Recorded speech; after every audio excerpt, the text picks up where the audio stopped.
here. He's going to perform a piece called Letter from My Father. So please give a warm welcome to Mr. Denbaum.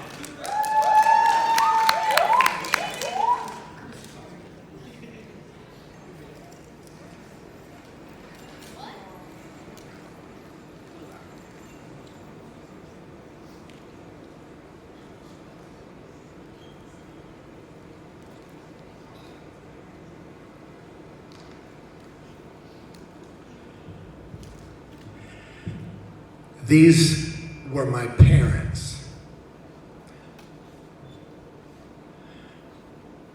I always thought they looked like World War II era Hollywood movie stars in this picture. My father was actually a hero in the war. He was a navigator bombardier who saved his entire crew when the pilot was hit and the plane almost went down.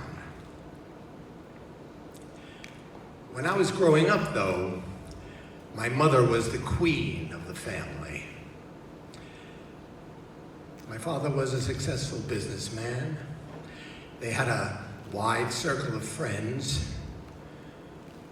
They seemed happy, even if their marriage was tempestuous.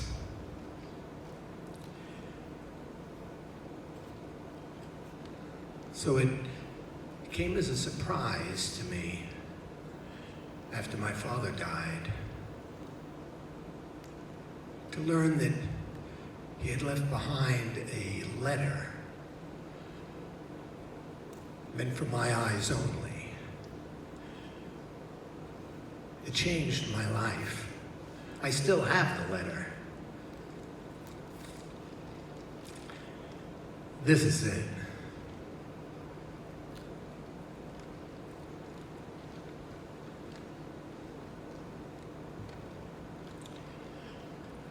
I am thy father's spirit,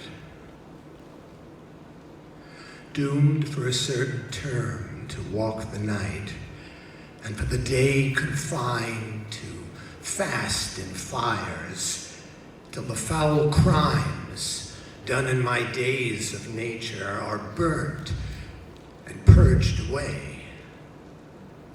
But that I am forbid to tell the secrets of my prison house, I could a tale unfold whose lightest word would harrow up thy soul, freeze thy young blood, make thy two eyes like stars start from their spheres, thy knotted and combined locks to part, and each particular hair to stand on end like quills upon the fearful porpentine. But this eternal blazon must not be to ears of flesh and blood. List, list, oh, list.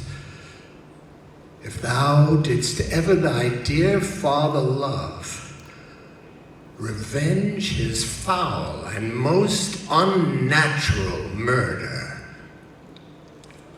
Murder most foul, as in the best it is, but this most foul, strange and unnatural.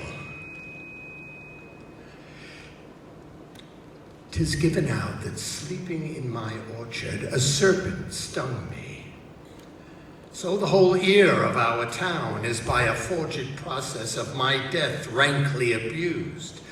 But know, thou noble youth, the serpent that did sting thy father's life now wears his crown.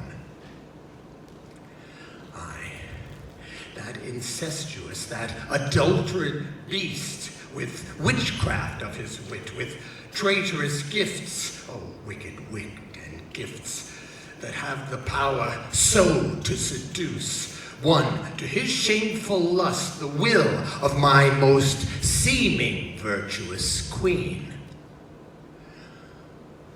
Oh, my son, what a falling off was there from me, whose love was of that dignity that it went hand in hand with even the vow I made to her in marriage, and to decline upon a wretch whose natural gifts were poor to those of mine. But virtue as it never will be moved, though lewdness courted in a shape of heaven, so lust to a radiant angel linked will sate itself in a celestial bed and prey on garbage. Brief let me be. Sleeping within my orchard, my custom always in the afternoon, upon my secure hour, thy uncle stole, with juice of cursed Hebanon in a vial, and in the porches of my ears did pour the leprous distilment, whose effect holds such an enmity with blood of man, that swift as quicksilver it courses through the natural gates and alleys of the body, and with a sudden vigor doth posset and curd like eager droppings into milk, the thin and wholesome blood. So did it mine, and a most instant tetterbocked about, most laser-like, with vile and loathsome crust all my smooth body. Thus was I, sleeping by a brother's hand, of life, of crown, of queen, at once dispatched, cut off, even in the blossoms of my sin, unhouselled, disappointed, unanelled. No reckoning made, but sent to my account with all my imperfections on my head. Oh, horrible. Oh, horrible. Most horrible. If thou hast nature in thee, bear it not. Let not the royal bed of our home be a couch for luxury and damned incest. But howsoever thou pursuest this act, take not thy mind, nor let thy soul contrive against thy mother aught. Leave her to heaven, and to those thorns that in her bosom lodge to prick and sting her. Fare thee well at once. The glowworm shows the matin to be near, and begins to pale his ineffectual fire. Adieu. Adieu. Adieu. Remember me.